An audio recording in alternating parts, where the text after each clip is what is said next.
नमस्कार, आप देख रहे हैं सी न्यूज भारत। मैं हूं आपके साथ प्रिया श्रीवास्तव। वक्त हो गया उत्तर प्रदेश की खास खबरों की ओर रुख करने का, तो उत्तर प्रदेश की बुलेटिन का करते हैं सिलसिला शुरुआत करेंगे बदायूं से, जहां जिलाधिकारी निधि श्रीवास्तव ने प्राइवेट बस अड्डे के पास बने रैन बसेरे और जिला पुरुष चिकित्सालय में बने रैन बसेरे आश्रय स्थल एवं इमरजेंसी वार्ड का औचक निरीक्षण किया। देखिए रिपोर्ट।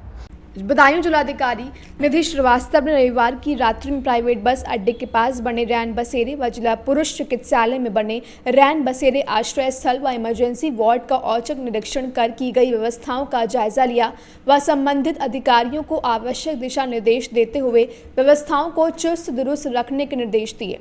जिलाधिकारी ने प्राइवेट बस अड्डे के पास बने रैन बसेरे में की गई व्यवस्थाओं का जायजा लिया।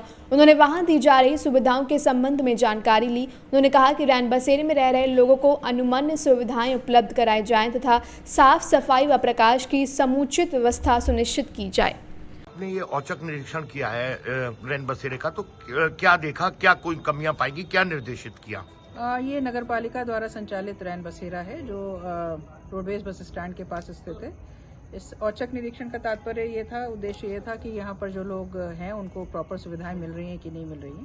तो इस समय यहाँ 11 लोग रुके हुए हैं और सुविधा मैंने देखी, उनको सभी को कंबल और चादर तकिया का अरेंजमेंट है, जैसे कि उन लोगों ने बताया भी है। बस एक जो फायर का जो एक्सटिंग्विशर लिखा है उसको ज़रूर अपडेट करने के लिए मैंने बोला है, सो दैट ये उसको चेक करा लें, उसको रिफ़िल करा लें और बाकी व्यवस्था ठीक है। और केयर टेकर को ये बोला है कि जितने भी लोग आ रहे हैं उनकी एंट्री ज़रूर करें, उनका ज़रूर ले लें, जिससे कि रिकॉर्ड रहे कि कौन लोग यहाँ पर रुक रहे हैं। बदायूं से सी न्यूज संवाददाता आकाश की रिपोर्ट। इसी के साथ रुक करेंगे बुलेटिन की अगली खबर का, जो कौशाम्बी के कंपोजिट विद्यालय सौराई बुजुर्ग स्कूल के बच्चों को प्रधानाध्यापक में बुद्ध की नगरी कौशाम्बी का शैक्षणिक भ्रमण करवाया। देखिए ये रिपोर्ट। कौशाम्बी में कड़ा ब्लॉक के कंपोजिट विद्यालय सौराई बुजुर्ग स्कूल की कक्षा 7 और कक्षा 8 में 100% उपस्थित दर्ज कराने वाले बच्चों को अभिभावकों की सहमति से विद्यालय के प्रधानाध्यापक अजय कुमार साहू ने रविवार को प्रातः 7 बजे बस में बिठाकर स्कूल के अन्य शिक्षकों के सहयोग से उन्हें बुद्ध की नगरी कौशाम्बी का शैक्षणिक भ्रमण कराया। इस बीच बस से जाते समय जगह जगह पड़ने वाले रास्तों और चौराहों पर बने सांकेतिकाओं को दिखाते हुए शिक्षकों ने बच्चों को यातायात नियमों की जानकारी देते हुए उन्हें सही तरह से चलने की जानकारी भी देते गए, जिससे यातायात नियमों के उल्लंघन हो आए दिन हो रही दुर्घटनाओं से बचा जा सके। बच्चों ने कौशाम्बी में बौद्ध स्तंभ, जैन मंदिर, बौद्ध मंदिर, यमुना नदी के किनारे अवशेष किला का स्वरूप, प्रभास गिरी पर्वत व बहुला मंदिर का भ्रमण व दर्शन कर उनके ऐतिहासिक व धार्मिक महत्व को समझा और जाना। कौशाम्बी से सी न्यूज संवाददाता एफ वसीम की रिपोर्ट। इसी के साथ मुरादाबाद की खबर का रुख करेंगे, जहां ब्राह्मण समाज द्वारा आयोजित होने वाले ब्राह्मण महाकुंभ में मंडल के सभी शहरों और देहात क्षेत्र से हजारों की तादाद में ब्राह्मण समाज के लोग पहुंच रहे हैं। मामला क्या है, इस रिपोर्ट में आइए आपको दिखाते हैं। मुरादाबाद में ब्राह्मण समाज द्वारा मुरादाबाद में आयोजित होने वाले ब्राह्मण महाकुंभ में मंडल के सभी शहरों और देहात क्षेत्र से हजारों की तादाद में ब्राह्मण समाज के लोग पहुंचे। कार्यक्रम ब्राह्मणों राजनीतिक और सामाजिक भागीदारी में अपने अधिकारों के लिए हुंकार भरी और 11 विभिन्न बिंदुओं पर महाकुंभ में अपने विचार रखे। कार्यक्रम में अखिल भारतीय ब्राह्मण महासभा के प्रदेश अध्यक्ष यूपी रत्न पंडित राजेंद्र नाथ त्रिपाठी ने क्या कुछ कहा, ये आपको सुनवाते हैं। मेरा पंडित डॉक्टर हेमचंद भट्ट है, उत्तराखंड से हूँ, प्रदेश अध्यक्ष उत्तराखंड अखिल ब्राह्मण उत्थान महासभा। जी बताइए। आज जो है ये बहुत भव्य कार्यक्रम यहाँ मुरादाबाद की धरती पर हुआ है, जो हमारे करणवीर शर्मा जी और लोकेश शर्मा जी के नेतृत्व में बहुत भव्य ब्राह्मण एकता सम्मेलन हुआ है। मैं इसके लिए सभी आयोजकों को बधाई दूंगा सफल आयोजन हेतु।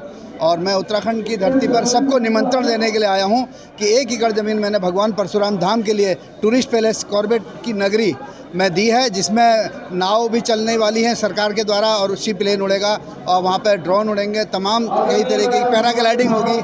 और वहाँ पर 1 एकड़ ज़मीन मैंने भगवान परशुराम धाम के लिए जो दी है, उसमें 100 कमरों का एक रिसोर्ट बनेगा बगल में, जो गरीब कन्याओं के विवाह के काम आएगा। जितने भी हमारे हिंदुस्तान के ट्रस्टी, हमारे ब्राह्मण सभा के पदाधिकारी जो भी हमें एक गरीब कन्याओं के नाम सुझाएंगे, तो वहाँ पर 150, 200, 300, 400 जो भी कन्याओं का विवाह गरीबों का एक साथ सामूहिक विवाह हुआ करेगा।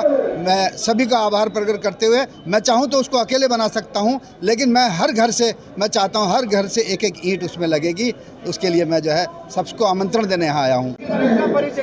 आपका नाम क्या है? मेरा नाम करणवीर शर्मा भोजी और मैं सब इस महाकुंभ का मैं मुख्य आयोजक हूँ। मेरे साथ खड़े हैं भाई मेरे इंग्लिश शर्मा जी, ये भी एक आयोजक हैं इसमें और बढ़ चढ़ के ये भी हिस्सा ले रहे हैं। महाकुंभ का आयोजन हमने 2024 के नाम से किया है, पहली बार मुराद में हो रहा है और हमारे ब्राह्मण संगठन जितने भी हैं सब ने मिलके, ये एक आदमी का नहीं है, ना ये करणवीर शर्मा अकेला कर सकता है, ये सभी का सहयोग है पूरे समाज का जो हम लोग इस कार्यक्रम को कर रहे हैं। सर भक्तों से क्या कहना चाहिए?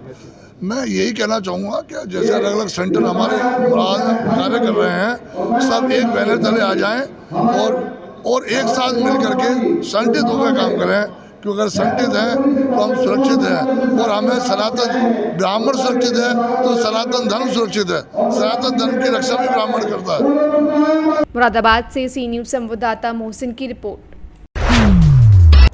इसी के साथ रुक करेंगे बुलेटिन में अगली खबर का। मुरादाबाद में ही शनिवार की रात थाना पाकबड़ा क्षेत्र के भीषण सड़क हादसे में 3 लोगों की मौत हो गई, जबकि 2 लोग गंभीर घायल हो गए। आखिर हादसा कैसे हुआ, आपको इस रिपोर्ट में दिखाते हैं।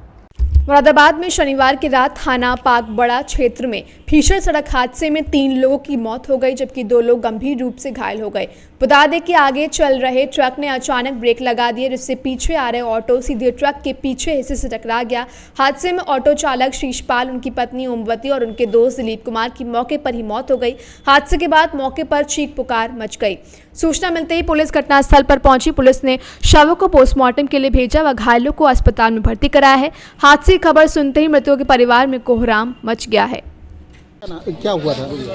यहाँ पावड़े थाने के पास में एक्सीडेंट हुआ था। वहाँ पर डंपर खड़ा था एक, वो डंपर 2 पुलिस वालों ने थाना मझोले वालों ने, जो पावड़े का थाना है, जो पावड़े थाना का जो है पुलिस वाले, वो 2 वहाँ पे मौजूद थे उस टाइम पर। वो चाहते थे वो रोक भी सकते थे, क्यों? वो चलन काटने के लिए रुका है बस।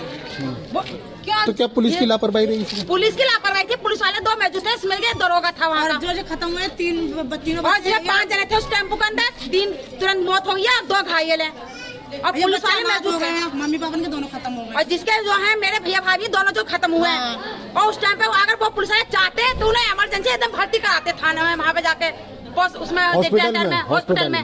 लेकिन उन्होंने जब उनका दम निकल गया तब लेके गए। तो कितने बजे की बात है दीदी? ये 3 के 4 के और 5 के बीच की बात है। कहाँ से आ रहे थे आप? ये वहाँ से आ रहे थे, ब्रिज घाट से, गढ़ से। 5 बजे तो फोन आया मौसी के दौरे 5 बजे गढ़ से आ रहे थे। तो वो पुलिस वाले वहीं खड़े थे? पुलिस वाले 2 पुलिस वाले मौजूद थे वहीं पे। अच्छा, उठाया नहीं बॉडी को?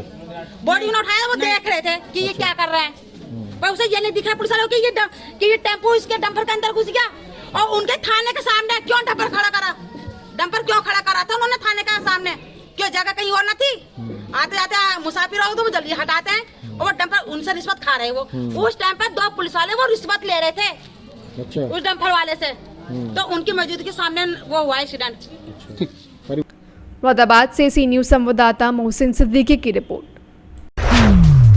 इसी के साथ रुक करेंगे मुरादाबाद की अगली खबर का, जहां थाना सिविल लाइंस क्षेत्र अंतर्गत महिला आरक्षी के साथ कुछ व्यक्तियों द्वारा गाली गलौच, मारपीट, अभद्रता आदि के संबंध में थाने पर सुसंगत धाराओं में अभियोग पंजीकृत किया गया है। देखिए ये रिपोर्ट। मुरादाबाद में थाना सिविल लाइंस क्षेत्र अंतर्गत महिला आरक्षी के साथ कुछ व्यक्तियों द्वारा गाली गलौच, मारपीट, अभद्रता आदि के संबंध में थाना सिविल लाइंस मुरादाबाद पर सुसंगत धाराओं में अभियोग पंजीकृत किया गया है। अन्य विधिक कार्यवाही प्रचलित है। उक्त संबंध में पुलिस अधीक्षक नगर मुरादाबाद ने क्या कुछ कहा, आइए आपको सुनवाते हैं। जिसमें महिला के साथ मारपीट की जा रही है, क्या पूरा मामला है? कौन है महिला?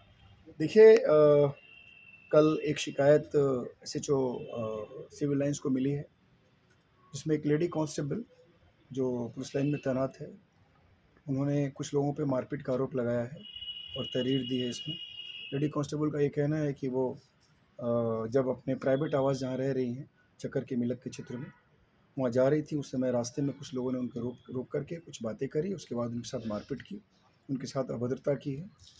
इसमें हम लोगों ने सुसंगत धाराओं में अभियोग पंजीकृत किया है और उसमें जो अन्य विधिक कार्रवाई है, जैसे मेडिकल कराना वगैरह, सब कुछ हम लोगों ने करा दिया है। और हमारी टीम लगातार लगी हुई है। जो लोग इसमें आरोपी हैं उनको हम गिरफ्तार करेंगे, उनसे पूछताछ करेंगे और जो भी मेरिट होगा इस केस में उसके हिसाब से इसका डिस्पोजल किया जाएगा। मुरादाबाद से सी न्यूज संवाददाता मोहसिन की रिपोर्ट। फिलहाल इस बुलेटिन में इतना ही। देश दुनिया की बाकी और खबरों के लिए आप बने रहिए सी न्यूज भारत के साथ।